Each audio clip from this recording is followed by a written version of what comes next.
Carolina Panthers got Bryce Young another weapon and focused heavily on the defensive side of the ball. Folks, we are here today to break down the Carolina Panthers draft. Let's go. Brace yourself for the ultimate Carolina Panthers experience.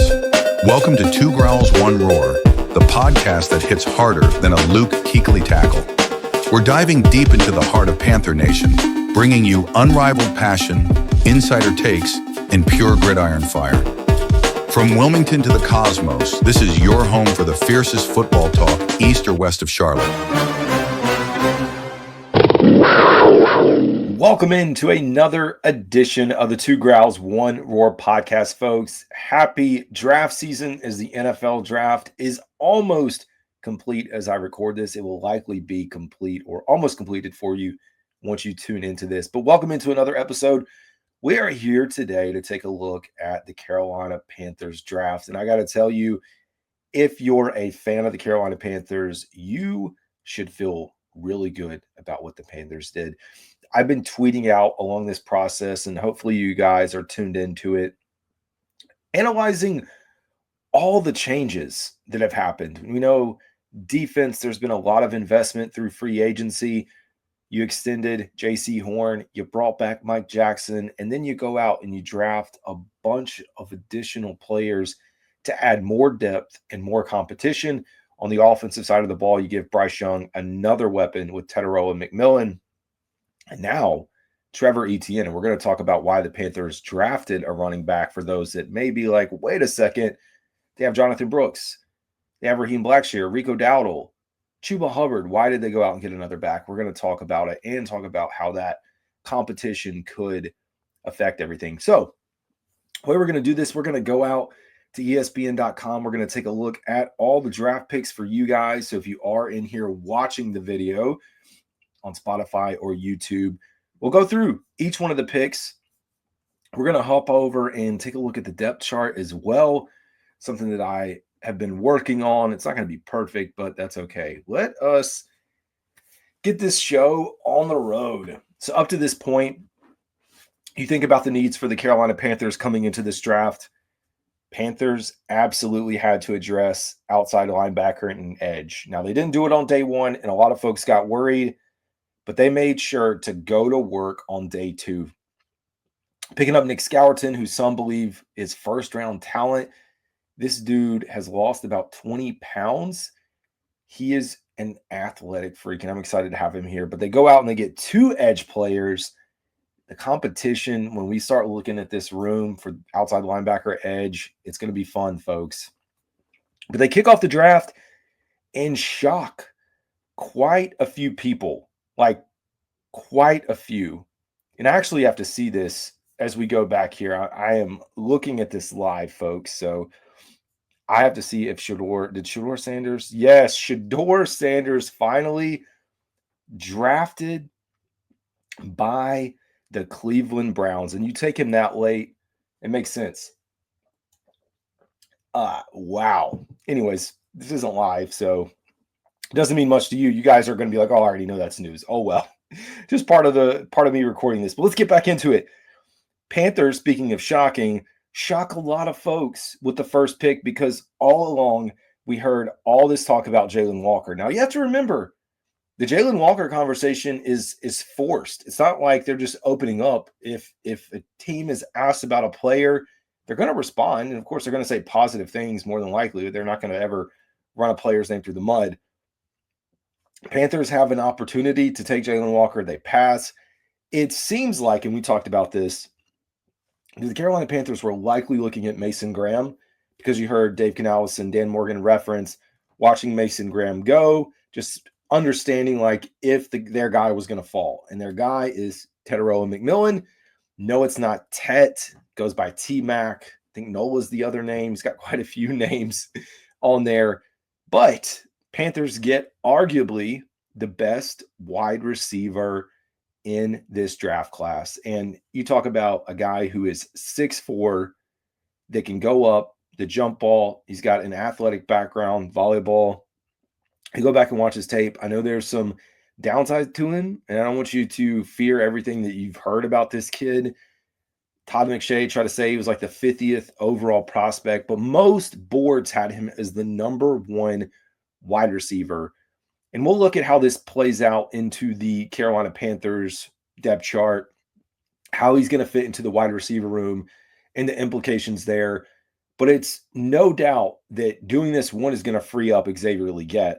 So hands down, XL, having him freed up to move around, going to be good. Like, no doubt about it. So I'm excited for that. So anyways, Carolina Panthers get Tetairoa McMillan, round 1, pick 8. They don't trade back. That was the other conversation that came up. I'm actually going to stop sharing this for just a minute. The other conversation that came up was, are the Carolina Panthers going to trade back? And we heard that, teams were sniffing around. Either the deals that they got were not good enough, which we may never know what they were, or the Panthers were so sold on Tetairoa McMillan and getting Bryce Young another weapon that they just went all in and said, you know what? Yeah, it's a great offer, or it's a decent offer, but it's not good enough for what we think we're going to get out of this guy. I mean, if you hit on a wide receiver like this and Xavier Legette continues to ascend and Jalen Coker does as well, that young core of three receivers over the next 3 to 4 years is huge, especially when we, take a look at how that could help Bryce Young in his development. It just adds a new dynamic. I mean, having someone who's just, you're able to do the jump ball, you're able to do the fade, and he's more than that. He's more than just a tall receiver. He's got a lot of production. We're going to get into post-draft breakdowns of these guys individually. We'll do that in an additional series. This is more like, hey, let's react to what's happened so far in the draft. And so Panthers head into the second day, which is rounds 2 and rounds 3. And you're sitting there as a Panthers fan saying, well, they have to get an edge today. So your expectation was 1 edge comes off the board at least. It's just a matter of when. When is it going to fall? Are they going to move up? They don't have a ton of assets. How can they have draft assets, but kind of some later picks. What can they finagle? And sure enough, the Carolina Panthers are able to do it. Now they let some guys go off the board. It creeps up to 7 or 8 picks away from them picking.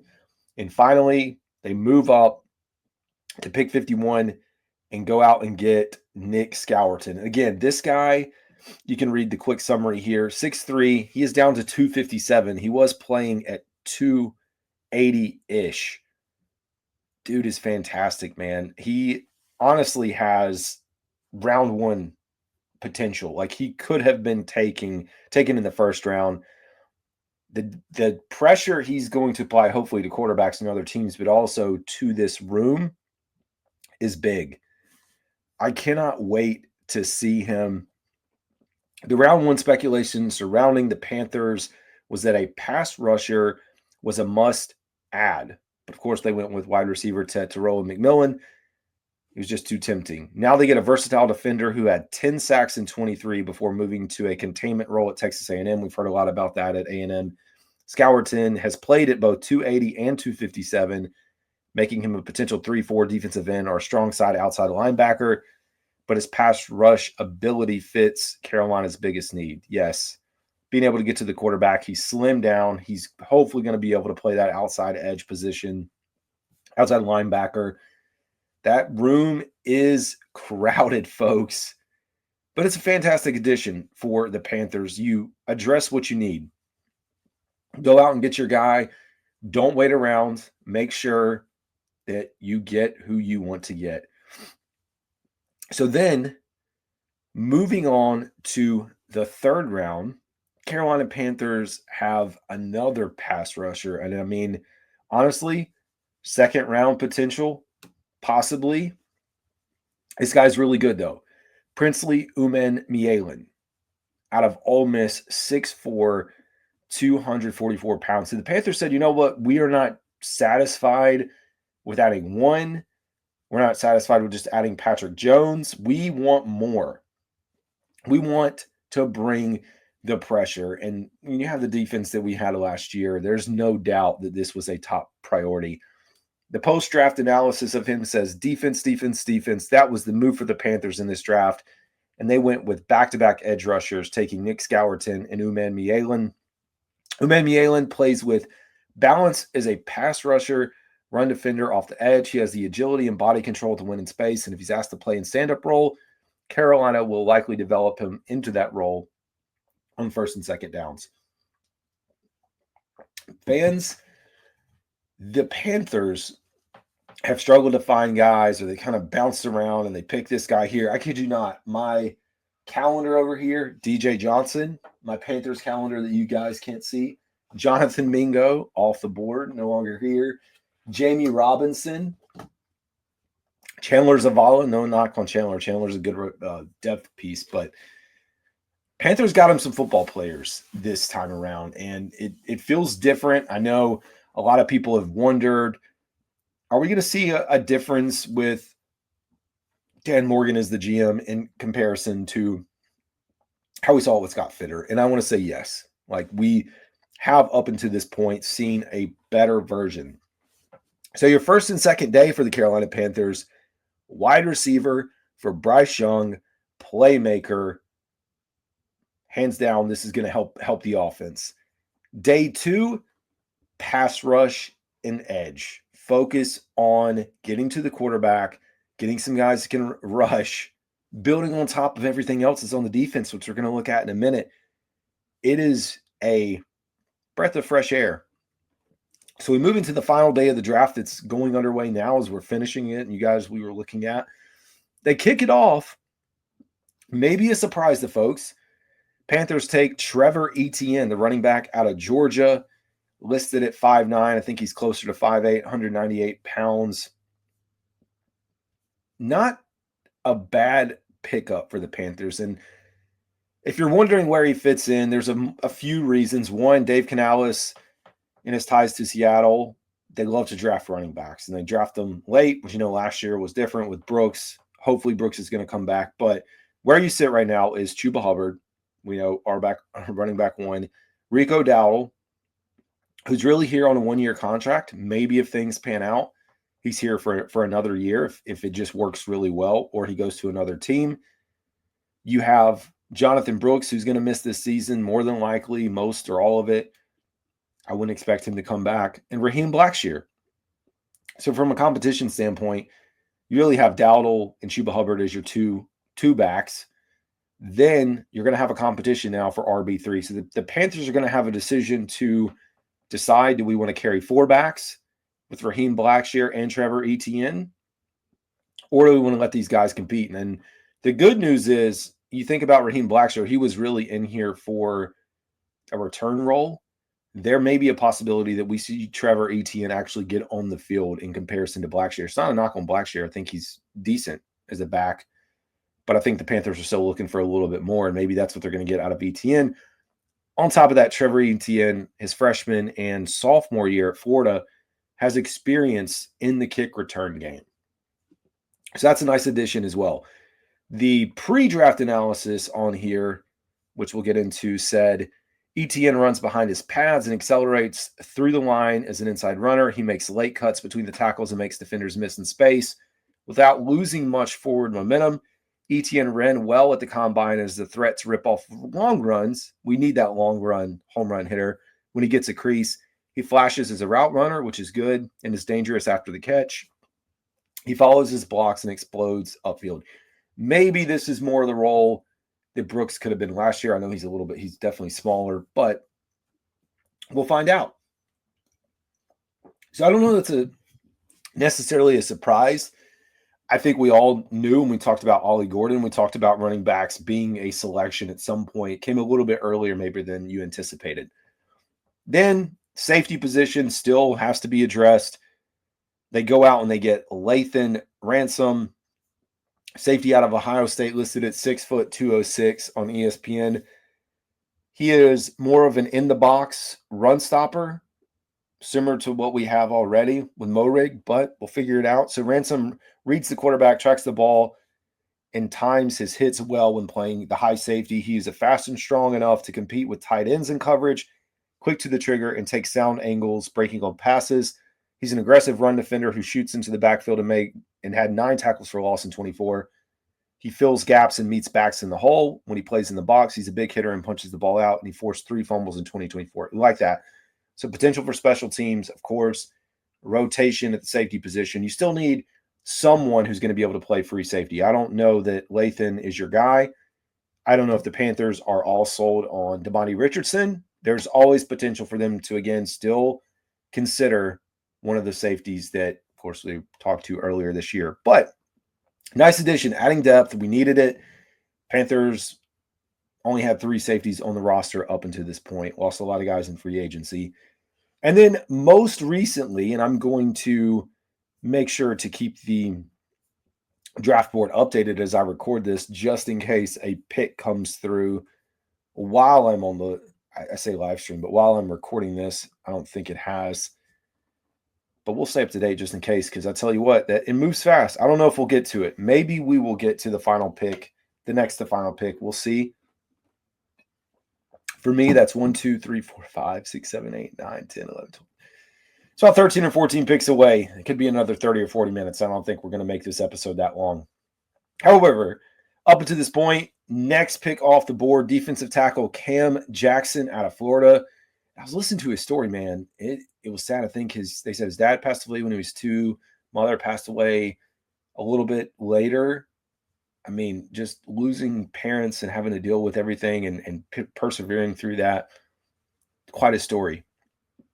Panthers, though, on the other hand, on the football side of this, get a 6'6" tackle to plug into the middle, folks. Monster, 6'6", 328 pounds. Now, I know there's a lot that you got to work with here, and he is a 5th rounder for a reason. Otherwise, someone else would have scooped him up. But good depth in the middle, and you think about Shai Tuttle and where the Panthers sit today with the depth on the roster, it's a good chance that he could compete, Cam Jackson, that is, for the backup role. So Jackson is a big nose tackle with long arms. He's an effective 2-gap run defender. We need that. He shoots his hands, overpowers blockers one-on-one, and sheds blocks in time to make plays. He's strong enough to hold his ground when he gets double-teamed, and he keeps his pads down. Jackson is quick for his size, and he can slip blocks. He's a powerful bull rusher who pushes the pocket, has the ability to get off blocks late, and gets his hands up. Good to get your hands up, knock some balls down. But yeah, 6'6", 328 pounds. Monster in the middle of the defense for the Carolina Panthers. And, of course, now it's important we're going to switch over my screen, and we're going to talk about, I have not added him in, but you know what? Let me make sure I get him added. I'm sorry, guys. It's like a mixture of allergies, a mixture of who knows what. Maybe I do have a cold. I don't know. So I'm a little bit stuffy on here. So we're going to add this in. We're going to take a look at your projected 53-man roster as it is today. Let's actually pull this up for you guys. I'm going to move it to another screen just to make it a little bit easier to view. And let's make sure you guys can see this. There we go.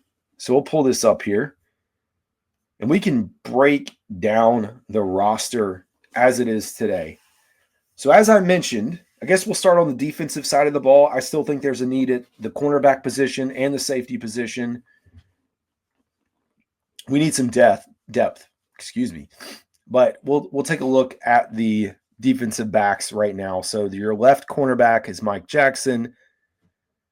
Shamar Bartholomew is a backup. Your nickel would be Shaw Smith-Wade. And strong safety, probably Damani Richardson as your starter. And then Nick Scott also in the rotation.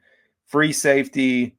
And honestly, we probably flipped these. I don't know why it listed right there. That's okay. But Trayvon Moehrig out of by way of the Raiders. Lathan Ransom, your new draftee. And then J.C. Horn and a Caleb Evans as your cornerback. So that's why I still feel defensive back, another safety via free agency, or an additional cornerback as well. Outside linebacker, man, this is where it's going to get fun. It's going to get crowded. DJ Wonham, Pat Jones, Princely Umanmielen, Amari Barno moving down the chart. There's a good chance Amari Barno, DJ Johnson are on the hot seat. Some folks have said Jadeveon Clowney is a potential cut prospect. Not, a source from the team, but it's something that's being talked about. I don't know that I'm sold on cutting him for $7 million, considering like he was one of the better defenders we had last year. And I think having him still here, but in a rotational piece like that's more value to me than just letting him walk. But you have Jadeveon Clowney, Nic Scourton, and DJ Johnson on the other side. A ton of depth, much different linebacking room, outside linebacking edge room this year. Inside linebacker, that's another position. I'm curious still how it's going to play out. You have Christian Roseboom, Josie Jewell, Trevin Wallace, Claudin Sherlis, and Jacoby Wyndham. So they may like the addition of Christian Roseboom, and that's why they're not drafting, at least up to this point. TBD. Or they may be sold on Trevin Wallace and then some of the depth behind it. Now, where the Panthers got, outside linebacker edge, of course, is one of the places they got, added a lot of depth and got better. But the defensive line, no idea who's going to start between Tershawn Wharton, Turk, and Ashawn Robinson. But that's going to be fun. You now have Bobby Brown as your nose with Shai Tuttle, or Cam Jackson as the backup, and then Derek Brown, LeBron Ray, and Jaden Crumedy. Like, man, we didn't really see anything from Crumedy last year. So you still have him in the mix as well. And that's a look at your defense. Now, this is a 52-man roster as it sits right now. So there is a chance, you add in these 2 additional picks, and we're going to keep monitoring just in case, again, the picks come through.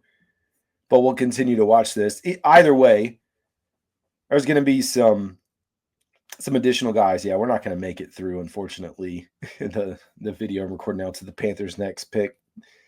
But now taking a look at the offensive side of the ball, of course, no change on the offensive line. Ike Ekwonu, Brady Christensen. We know he can move around. Damian Lewis, Chandler Zavala, Austin Corbett, Cade Mays, Robert Hunt, Taylor Moton, and Josh Neisman. Those are your 9 offensive linemen.